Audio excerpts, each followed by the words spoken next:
Welcome to the Anglotopia podcast, where we explore British history, travel, and culture. This week, we're going to broaden our historical lens to take a deeper look at the American Revolution.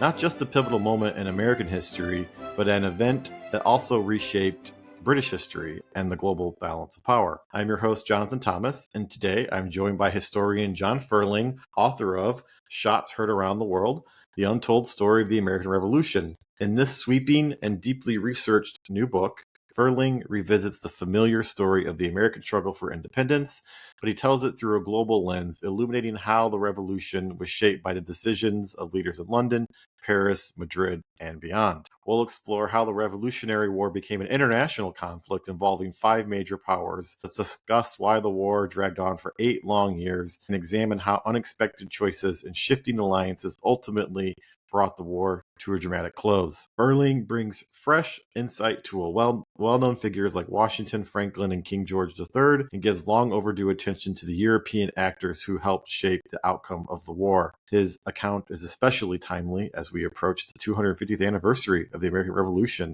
and invites us to reconsider how the struggle for independence is understood around the world. Welcome, John. Well, I'm happy to be here. Thanks for having me. No problem. Thank you for being on the podcast. I love talking to historians because you guys have my dream job, professional historian. I love it. So please give us some background on your career as a historian and your background. Well, it started a long time ago. Actually, I got interested in history when I was in college. When I started, I had no idea what I was going to do, and as I took the required history courses, I disliked every one of them. They were just boring lecture courses until the last semester of my sophomore year, the last required history course that I had to take.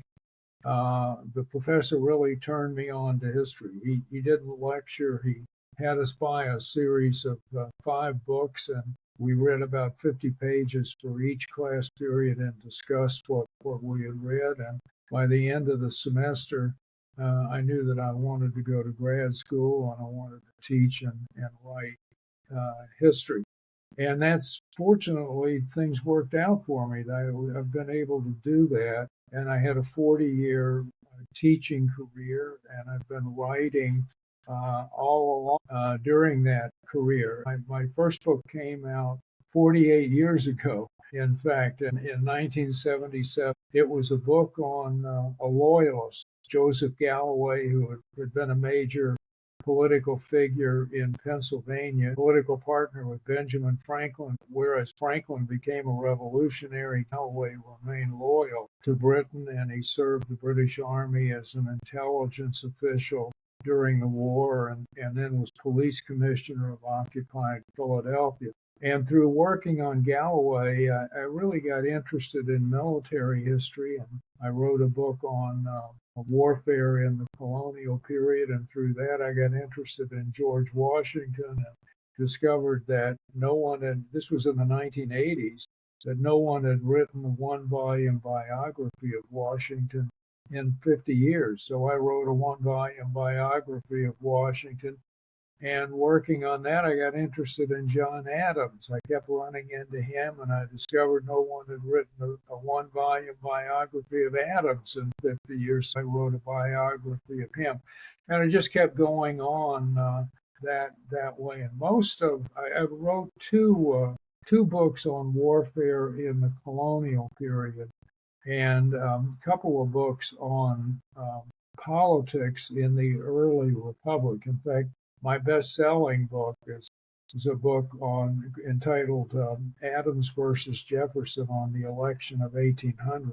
But most of what I've written has been on the American Revolution, and recently, the last several years, I've really gotten back more into military history, and that's what this book is largely about. You sound like an expert, so that's great. I love talking to experts because it's always illuminating. So speaking of your new book, what inspired you to write Shots Heard Around the World? How does it differ from your previous work on the Revolution? Yeah, I have to give you a little background. My previous book was Winning Independence. And I submitted the manuscript for that book uh, 2 days before everything got shut down in the pandemic in early 2020. So for a year, I couldn't get in the library, couldn't do anything, and didn't know what I was going to do. And early in 2021, I got a phone call from my editor at Bloomsbury Press and Anton Mueller, and he said that uh, they were interested in having a book or two for the 250th anniversary of the American Revolution. And so I started thinking about that. We and Anton and I kicked around a few possible topics. And when the library reopened, I went back and dug a little bit. And out of all of that came the idea of doing a kind of an international history of the Revolutionary War.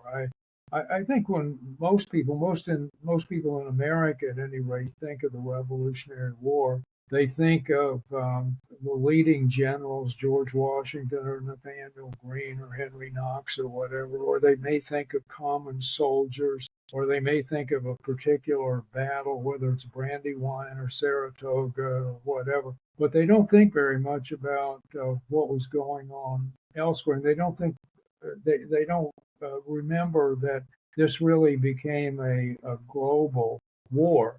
And I hate to admit this, but I taught courses on the American Revolution and the Revolutionary War many times, and I don't think I emphasized the global nature of the war sufficiently in those courses. So I wanted to do that and let people know that this was a war that wasn't just fought in North America, but there was fighting in the Caribbean, there was fighting in the Mediterranean, in Central America, in South America, in Europe, in Africa, on the subcontinent.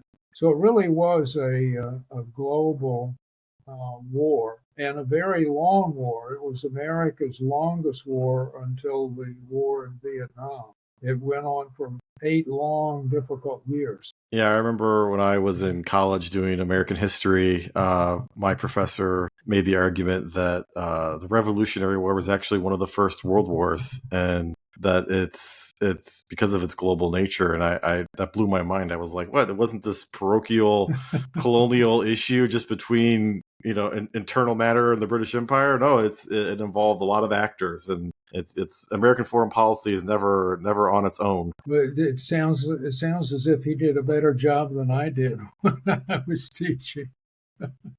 So,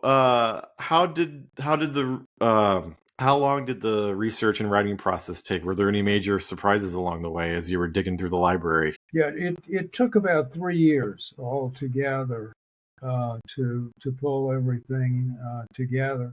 And as far as surprises were concerned, I think there were a couple of things that surprised me a bit, and we'll probably talk about both of these as we go along. One was that I didn't realize that there was as much internal dissension and opposition to the war in Great Britain as there was, and so I tried to go into that in the course of the book.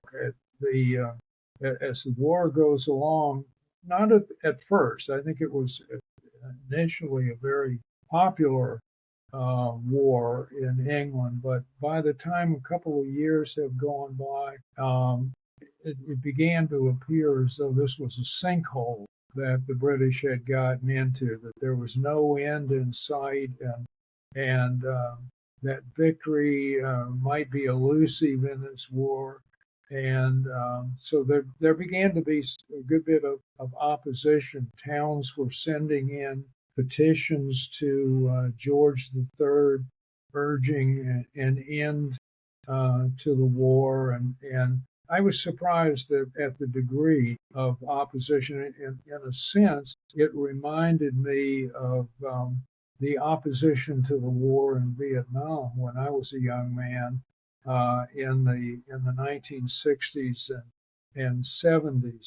Wasn't an exact duplicate of that, but there was more opposition than I realized. And I think the other thing that surprised me was that I developed something of an affinity for the French foreign minister during the war, Comte de Vergennes. I had run into Vergennes earlier. I had written a book on Jefferson and Hamilton several years ago. And after the war, Jefferson was the U.S. minister to France. So he worked with Vergennes during that period. He had some, on the whole, very complimentary things to say about Vergennes. He portrayed him as being dedicated and well prepared and easy to get along with and so forth. And so I knew something about Vergennes, but as I went along, I just developed a much greater admiration uh, for him. And I think those were probably the two surprises that I encountered during my work on them.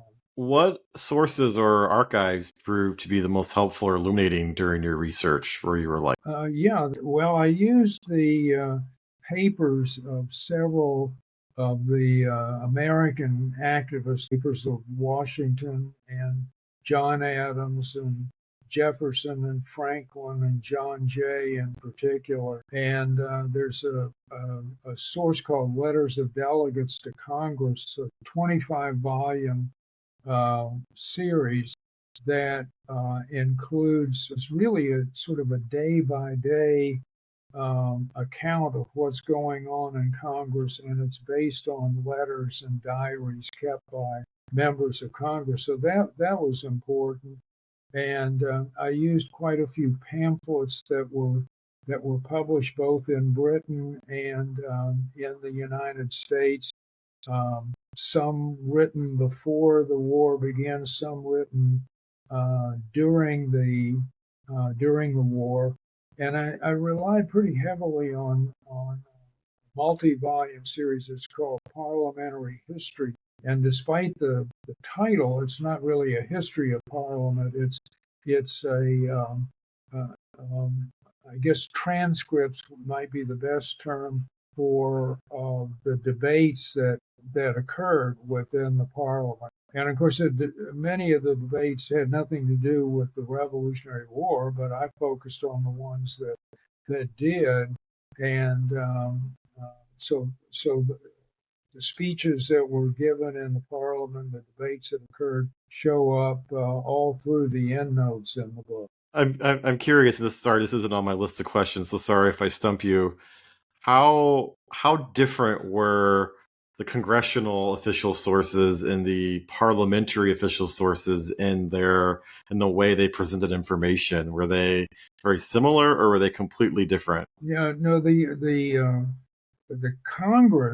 Continental Congress published the journals of the Continental Congress, but they didn't include any debates. It was just sort of a compendium of what they had decided to do. So it might mention that orders were given to a governor to call out the militia, or there might be something in there about quotas that each state had for the number of men that they had to raise to meet that year's supply, that sort of thing. But the debates that went on weren't listed. And in parliamentary history, they are listed. So you can see some pretty harsh things that foes of the ministry said about Lord North or the American Secretary George Germain or whatever. You don't find that in the journals of the Continental Congress. All of that was kept under wraps. Interesting, super interesting. To always can rely on the British to keep thorough records, right? So your book presents both the American and British perspectives of the war while it's going on. Why was it important to you to give equal weight to each side? Well, I think I really needed to flesh out what was going on and to present a full picture of what was occurring during the war, not only between America and Britain, but as much as I could, what was going on in France and Spain and then the Dutch Republic, since so all five of those countries wind up as belligerents. But also, I think there are a couple of books that are really favorites of mine, and I've over the years was influenced by the authors of those books. One of the authors was John Keegan, who wrote a history of World War One and then a history of World War Two. What I think really separated Keegan's work from others was that he looked at all of the sides in those wars. So you got really a fuller account of what was going on, and a better idea of why decisions were made, because those who were making decisions in one country had a pretty good idea of what was going on in the other countries. And another favorite author of mine is Richard Overy, who's written extensively on World War II. And Overy generally has done the same thing in his book. So I was really uh, following the lead that those historians had provided in trying to do this. So this is a very broad question. But do you believe the American Revolution was inevitable, or could it have been avoided? Well, I think at some point there was going to be some sort of change in the relationship between Britain and the American colonists. Um, Benjamin Franklin, for example, about 20 years before the war broke out, no one at that point really foresaw the war. But Franklin was interested at that point in population, and he was calculating how fast the population would grow and whatever. And he wrote an essay about it. And he said in 50 years, the American population will be greater than the population in Great Britain. And at that point, the capital of the British Empire will move from London to Philadelphia. He didn't say that independence was inevitable, but I think he foresaw, and probably most other people to some degree saw that changes were going to come. And the uh, but and a couple of things happen, I think, as you move toward the revolution. One of the really big things is that France and Britain fight, they really fight four wars in 75 years before the American Revolution. And in the fourth war, the 7 Years' War, or what Americans persist in calling the French and Indian War, the, the British took Canada from France and gained sole possession of almost all of the territory between the Appalachian Mountains and the Mississippi River. And to that point, well, as long as France had been in control of Canada, the um, uh, the Americans saw Britain as sort of they're indispensable because the British could assist them when troubles arose with the French. That was particularly true for the northern colonists in New England and New York, for instance. But now, in, after 1763, France is gone. Even John Adams, who at that point was only probably still in his 20s, wrote a letter saying, in effect, I'm not quoting it, but saying, in effect, well, now that France is gone, why do we need Great Britain? So I think that kind of attitude existed, and it made it possible to think in terms of at least the colonists gaining greater autonomy and protesting some some British policy. So I, I think change was going to occur in one way or another. Once the problems really began with tighter control of colonial trade and attempts to tax the colonists, beginning with the Stamp Act in 1765. From that point on, the Parliament maintained that Parliament had the authority to levy any legislation that it wished over the American colonies. And as long as it took that position, then I think trouble was inevitable. The colonists objected to that. They said we can't send any elected representatives to Parliament. They're too far away. They can't consult their constituents and so forth. And the Americans were after greater autonomy. So it becomes a matter of whether the British are going to relax that, the Parliament's going to relax that stand. And they never did. And as long as they didn't, then I think there's trouble is inevitable. Having said all of that, let me mention one other thing, and that is that even after the war began, for more than a year, it's about 13, 14 months or so after the war began, the majority of delegates in Congress still were in favor of reconciliation with Britain. They weren't pushing for independence. Independence isn't declared until July of 1776, so that's 15 months after the first shots are fired at Lexington and Concord in April of 1775. So there was a chance, I think, that the revolution could have been avoided if Britain had backed off of its policies. And certainly there's a large minority faction in Parliament that includes Lord Chatham, William Pitt, and Edmund Burke and others who are advocating abandonment of the new colonial policies and granting more autonomy to the Americans. And one other thing about the inevitability of the revolution, and that is if Britain had won the war, the revolution wouldn't have occurred.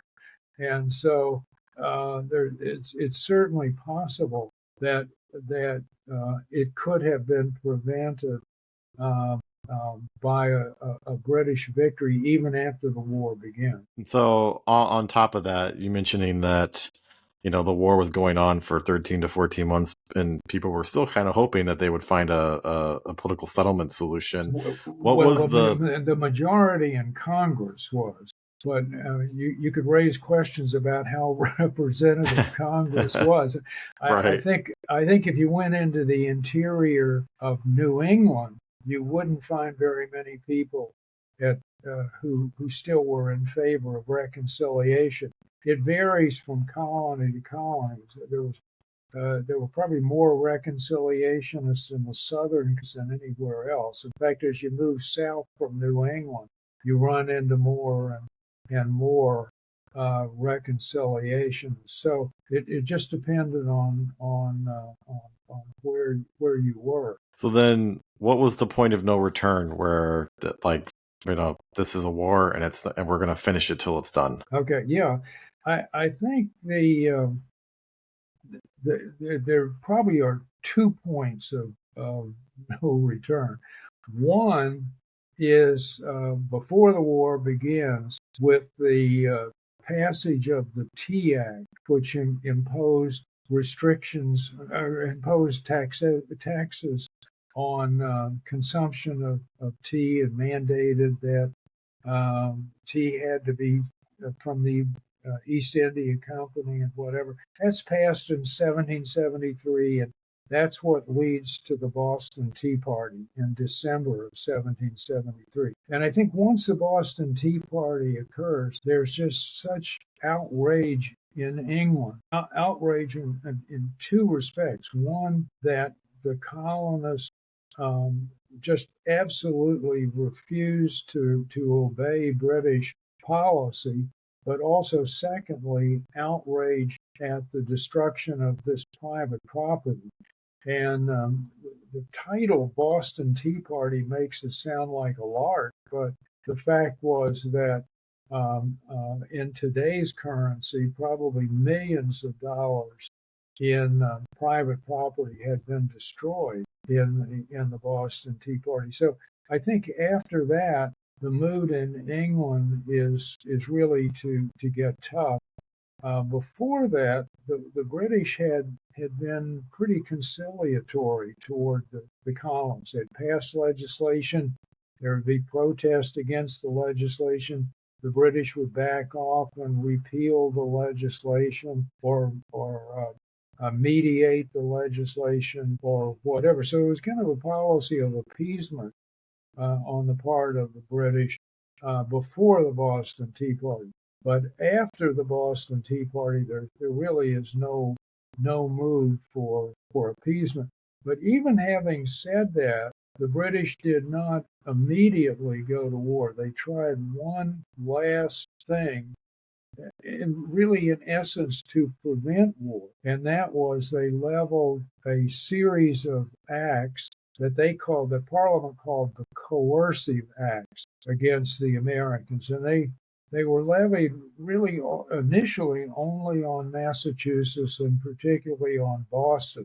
They closed the port of Boston, for example, until the colony or the city paid for the tea that had been destroyed. And they thought that by isolating Massachusetts, sort of divide and conquer strategy, the message would get out to the rest of the colonies that if defiance continues, then we're going to use force and war will be inevitable. And it probably won't be just Massachusetts, but other colonies that will pay the price as well. So the British tried the coercive acts, and the colonists reject those as well, and they call the First Continental Congress. So they continue their defiance of the British.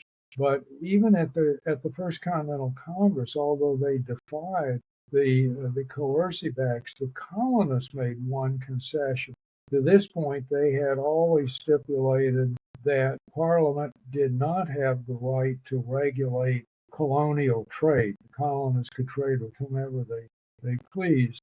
And the First Continental Congress buckled on that issue and said, yes, while Parliament doesn't have the authority in all cases whatsoever, it does have the authority and really the necessity to regulate imperial trade, including American trade. And so it comes back to Britain, and the British in early 1775 know that the colonists have defied the coercive acts, but they have moderated their stand somewhat with regard to trade.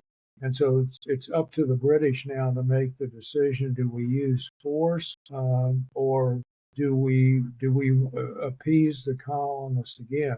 And there were, as I said earlier, after the Boston Tea Party, there really no interest in further appeasement. And so Lord North's ministry makes the decision early in January, in fact, of 1775, to use force. And they send orders to General Thomas Gage, who's the commander of the British Army in America, to use force. And the result is war begins. So, what surprised you most in researching the British political response to the early rebellion in the colonies? Yeah, I think it's one of the things, certainly, is what I mentioned earlier about.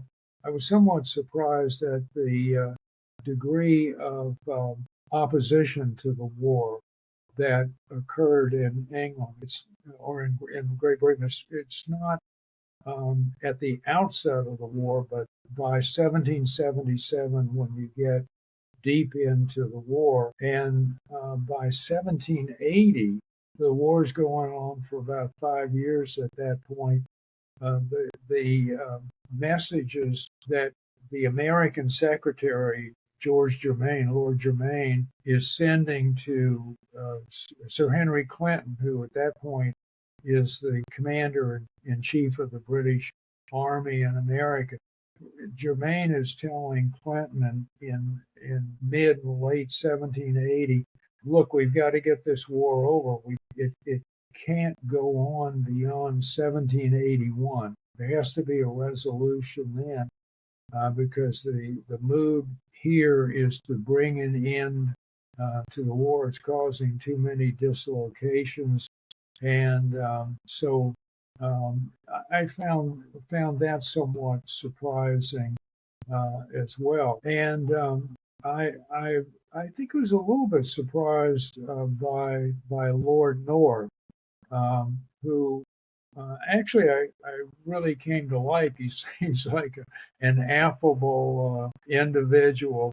What surprised me about Lord North was that I think there were two things really. One was that he of course really wanted to avoid war, and I think he was trying as best he could. He becomes the prime minister in 1770, so he's the prime minister for 5 years before the war begins. And I think he's just trying to avoid the war and trying to buy time, and the hopes that if they can avoid a war for maybe 5 years, 10 years, 15 years, the situation is going to change. In international relations, things always change in time, and if he can get through a few years, then it's conceivable that there might never be a war, at least not in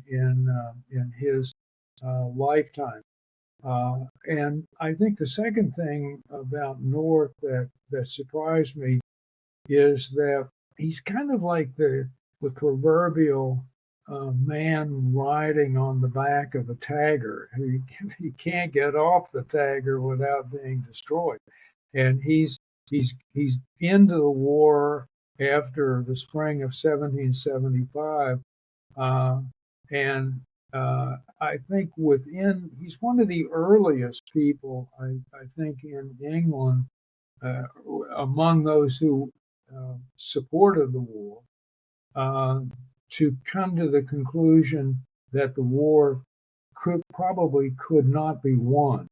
That's not to say that it was going to be lost inevitably, but that he came to the conclusion, I think, probably within a year or 18 months of the beginning of the war, that the British just faced too many obstacles to utterly suppress the rebellion in America. So it didn't mean that American independence was inevitable or that British defeat was inevitable, but that what he had presumed at the beginning of the war, that it would probably not be a long war and that Britain could win the war relatively easily, that probably wasn't true. And I was surprised, I think, to learn that he was among the first within the faction that supported the war to come to that conclusion. So, did you find that the British leaders underestimated American resistance from the beginning? Yeah, I did. I think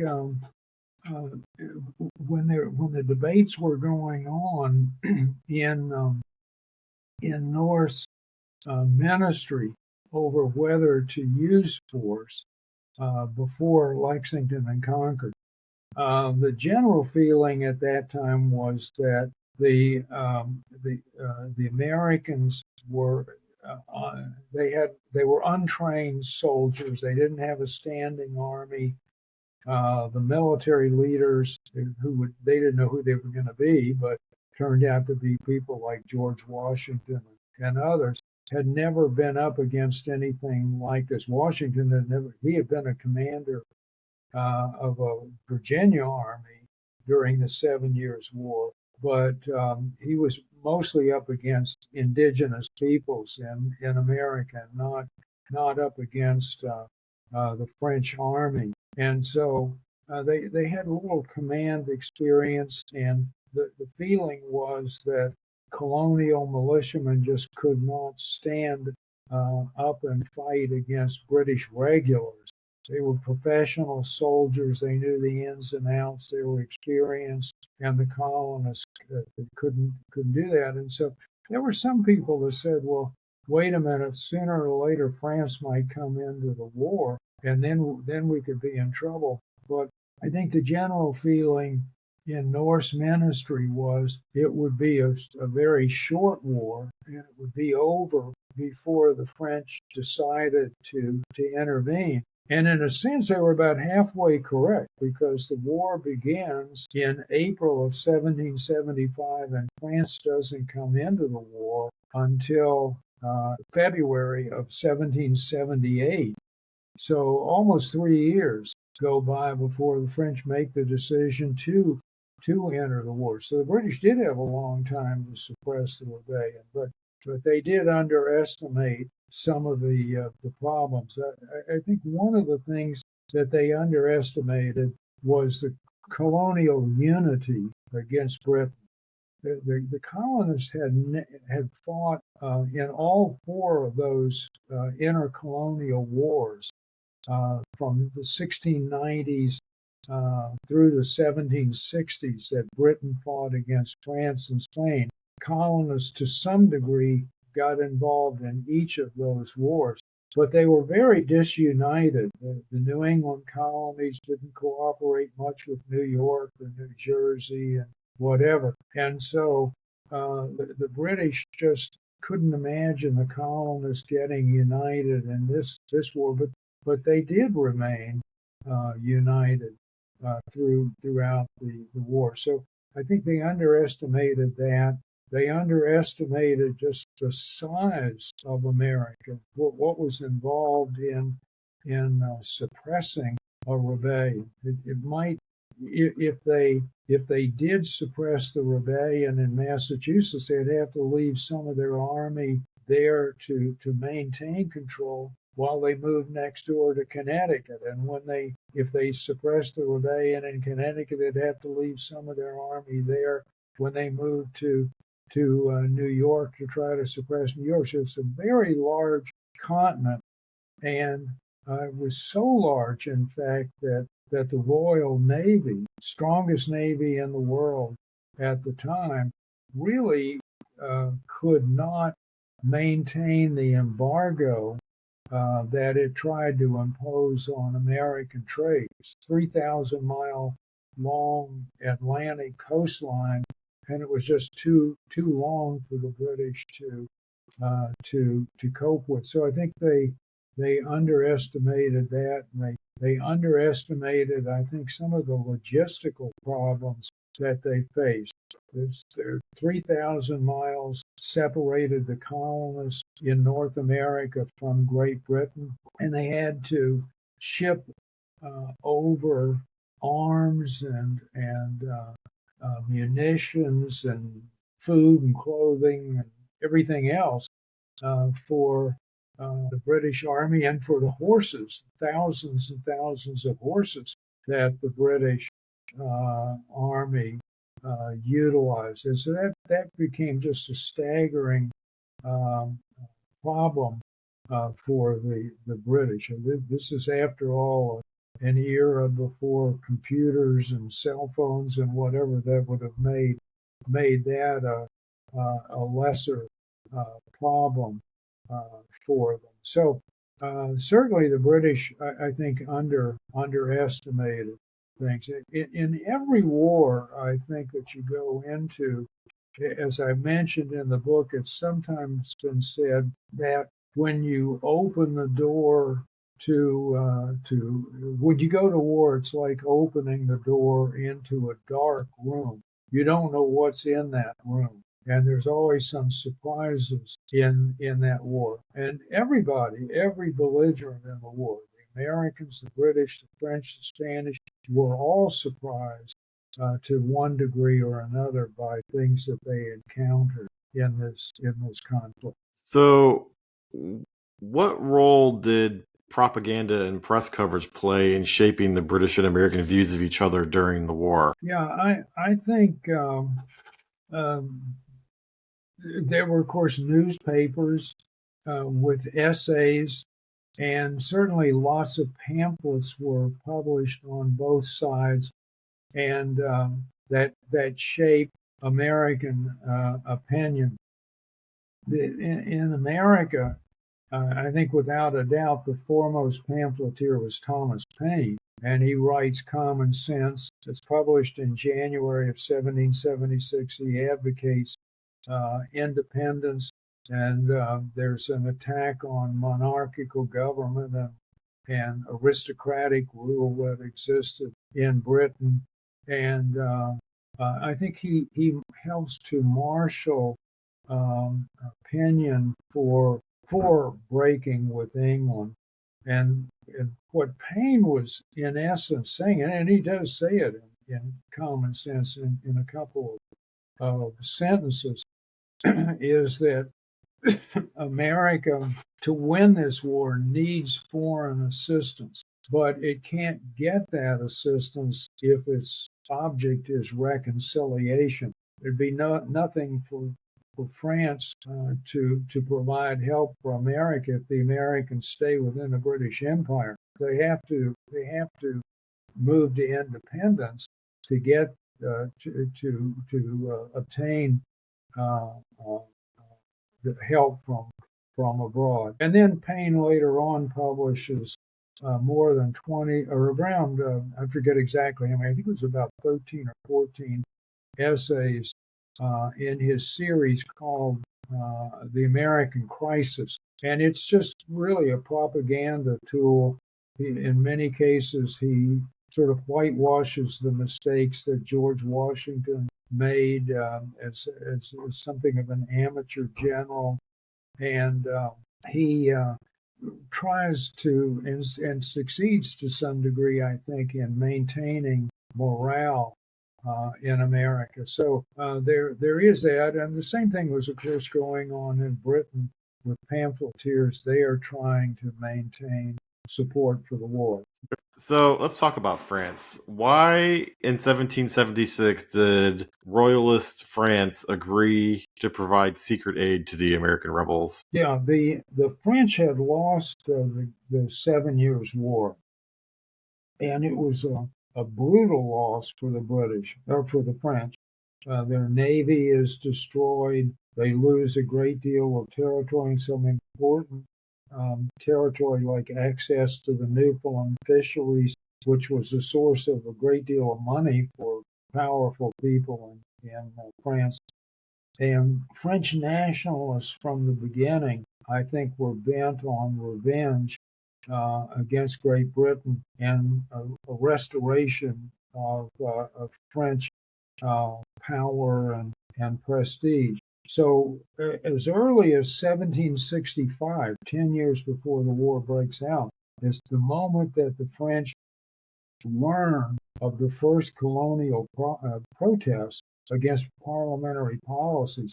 The French send secret agents over to America to snoop around and to determine whether there is a possibility of a revolution, whether they can do anything to help bring about a revolution. And those secret agents, to a man, said, no, we can't do anything. The colonists are they're outnumbered. There's no mood for a revolution at this point. But they turned out to be wrong, or at least maybe premature, because in time, the war does break out in 1775. And as soon as it breaks out, Vergennes, the foreign minister in France, sends over another secret agent. It's actually a French army officer who poses as a businessman, and he arrives in Philadelphia just before Christmas in 1775, and he meets secretly with a congressional committee called the Secret Committee. And the meetings were so secret that no one else in Congress even knew that they were taking place. Congress was meeting at what now is called Independence Hall, and those secret meetings took place at Carpenter's Hall in Philadelphia. And in those discussions, the French secret agent learned two things. He came away convinced that the Americans would fight to the last man, that they really wanted to break away from England. But also, secondly, he discovered that the Americans did not have the capability of waging a long war. He said they've got thousands of militiamen and they have a well-led army by General Washington, but otherwise they don't have weaponry, they don't have munitions, they don't have tents, they don't have uniforms, they don't have military engineers, all the things that you would need to wage a war. So he brings that back to Vergennes, and Vergennes then goes to the king, Louis XVI, and he urges secret aid for the Americans.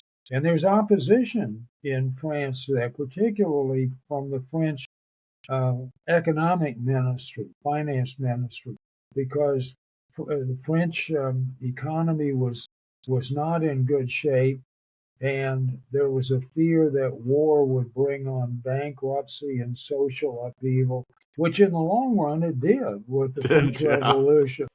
So, but Louis XVI is convinced by Vergennes, who says, "Well, look, it's secret aid, and the British won't come into the war." Vergennes was right. The British knew that they were providing aid. You couldn't keep it secret, but they did not come into the war. The secret aid begins coming over in the first ship arrives with the secret aid in January of 1777, and it's 13 months after that before Britain really comes into the war. So what Vergennes is hoping for at this point is not that the Americans can pull off a great victory over the British necessarily. I mean, he's hoping that would be the case, but that the Americans could prolong the war and that the British, after maybe a year and a half, 2 years, 3 years, whatever it took, would come to the conclusion that they could not suppress the rebellion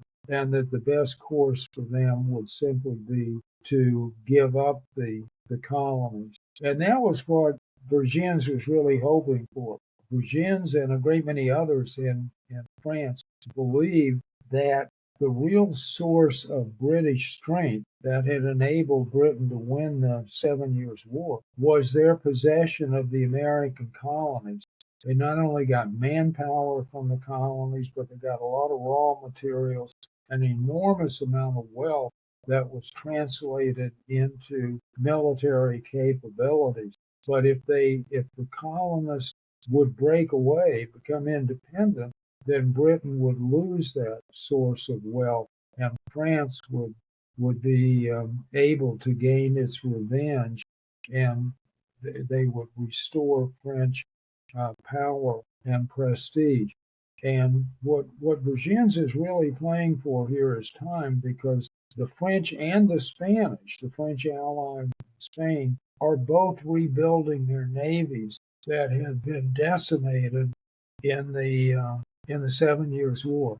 And that's a long process. You can't build a ship, an 18th century ship, overnight. It takes a long time.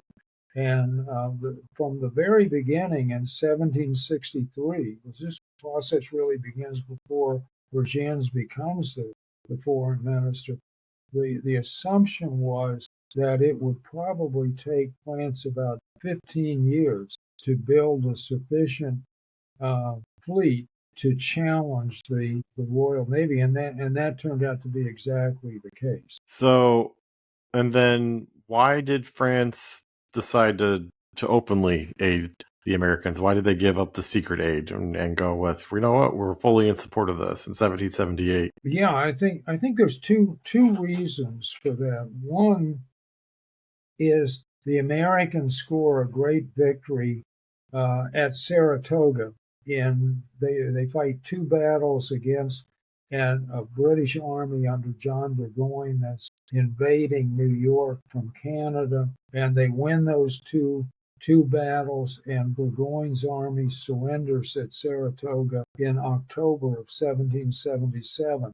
And I think the message that Bourgens and Louis XVI and others in the French government drew from that was that if the British had not been able to suppress the rebellion before, how can they do it now? They're going to have a weaker army. Much of their army's been lost at Saratoga, so that France can enter the war with a really reasonable chance of gaining victory and not facing another defeat at the hands of the British. But the second thing is, after Saratoga, Bourgens was apprehensive that the British would offer peace terms. He knew that they were going to offer peace terms to the Americans. There was nothing else that Lord North could do at that point. And he was afraid that the colonists would find those peace terms so attractive that they would accept them and reconcile with England. So what he wanted to do was give the colonists a choice. If if France allied with the Americans and came into the war, the Americans would have a choice of returning to the British Empire or taking a chance by allying with France, and the odds look pretty good, in fact, of gaining independence. And in fact, when General Washington learned of the French alliance, he says, in essence, this makes independence inevitable. Now, it turned out he was wrong about that, and began to realize that within a year or so, by late 1779, he's saying we just can't. Washington is saying we just can't go on much longer this way. We can't fight another 2 or 3 or 4 years. Morale is breaking down in the country because the war has been so long, seemed interminable, and the American economy was collapsing. In June of 1780, Washington writes, and this is like almost 2 years after the alliance. Washington writes a letter in which he says, I have almost ceased to hope that independence can be attained. But that was why France made the decision, I think, to ally with the Americans. So, skipping ahead, and because we're running out of time, for my final question, after all your research and writing this book, in your assessment, why did Britain lose the war? Well, I think it largely comes down, I think they certainly had chances to win the war. There are a couple of opportunities, I think, when they might have won the war. One was, even before the war began, the commander of the British Army in America, Thomas Gage, was writing back to the authorities in London, and he was telling them, look, this is a more widespread rebellion than you think it is, and that we need a much larger army than exists. The British only had about 5,000 or 6,000 men in all of North America at that point before the war begins. And he says we need a much larger army. And he says too, and I think this was crucial, if we go to war, the first battle that is fought is absolutely crucial. If we can just totally obliterate the colonial army that we face in that first engagement, then probably a mood for continuing the war is going to evaporate outside of New England. But he didn't get them in, and the British went to war with too small an army. And instead of scoring a great victory, they suffer heavy losses on the first day of the war, and then again at Bunker Hill. So I think that was a missed opportunity. And I think the British could also, secondly, have perhaps won the war with a more imaginative leadership in the campaign in New York in the summer and fall of 1776. By this time, it's General William Howe, who I think just was too cautious. There were times when had he adopted a more aggressive policy, I think he could have absolutely destroyed Washington's army in New York. I think that could have been done on in August. It could have been done in September. It could have been done in October of 1776. So the British missed a real opportunity at that point, I think, to crush the rebellion. So it was possible, even as late as I mentioned earlier, as you get to 1781, there's a sense on all sides that that's the last year of the war. And General Clinton's policy, this is Sir Henry Clinton, who at this point is the commander of the British Army, his policy is essentially to try to avoid a defeat. He wasn't pursuing an aggressive strategy, and it seems to me as though at that point he was pursuing a proper strategy. Try to avoid getting defeated, and if he gets through 1781 without his army being defeated, then the chances were that there would be a negotiated settlement in Europe. France, Spain, Britain would sit down. Maybe there would be American representatives, maybe there wouldn't be American representatives at that conference, and they would hammer out some sort of solution to the war. Sort of like what's going on in Ukraine now. Discussions between the United States and Russia. I don't know how involved Ukraine actually is going to be in those discussions. And so Clinton was playing for time, but he was pressured by Germain in Britain to keep a large army in Virginia, something he didn't want to do. And the French send over an army, they send over a large task force under Admiral de Grasse, and the combination of the French army, the French Navy, Continental Army, Virginia militiamen, about 22,000 men altogether, gather in Virginia and trap Earl Cornwallis at Yorktown and bring about the defeats. That in the long run, I think the British just did not have the resources to fight a global war. They had the best navy in the world, but that navy was stretched out from the Mediterranean to Central America, to the Caribbean, to North America, and they were just stretched too thin to win the war. Well, it's fascinating stuff. Thank you for joining us on the Anglotopia podcast, John. His new book is Shots Heard Around the World, The Untold Story of the American Revolution, which is available now from Bloomsbury. For links to purchase the book and to learn more about John Ferling's extensive research into the war, check out the show notes. If you enjoyed today's wide-ranging discussion on the international scope of the American Revolution, please subscribe, like us, or leave a comment wherever you get your podcasts. And if you enjoyed the Anglotopia podcast, please consider joining the Friends of Anglotopia Club, where you get early access to new episodes, exclusive content, and a private community to chat about all things British. So join us next time as we continue exploring the pivotal moments that shaped British and American history. Thank you, John.